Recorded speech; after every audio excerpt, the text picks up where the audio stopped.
అచ్యుతరావు రొంపెల్లి గారి కాలాన్ని గడిపేద్దాం. ఆ పాత జ్ఞాపకాలతో కాలాన్ని నెమరేసుకుందాం.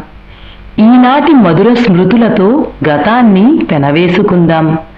ఉన్న జీవితాన్ని ఆనందంగా మలుచుకుంటూ కాలాన్ని ముందుకు జరిపేద్దాం.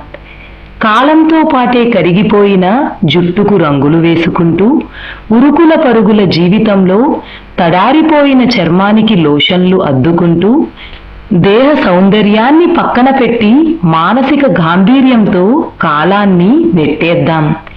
కాలం చేసిన గాయాలకు ఆశల పూత పూస్తూ, అడక్కుండానే దేహానికి చేరువైన రోగాలకు మందులు వేస్తూ, ముందుకు వస్తున్న సమస్యలను పక్కకు తోసేస్తూ, బాధలను మనసుకు నచ్చిన వారితో పంచేస్తూ కాలాన్ని గడిపేద్దాం. జీవితం నేర్పిన పాఠాలు స్నేహితులు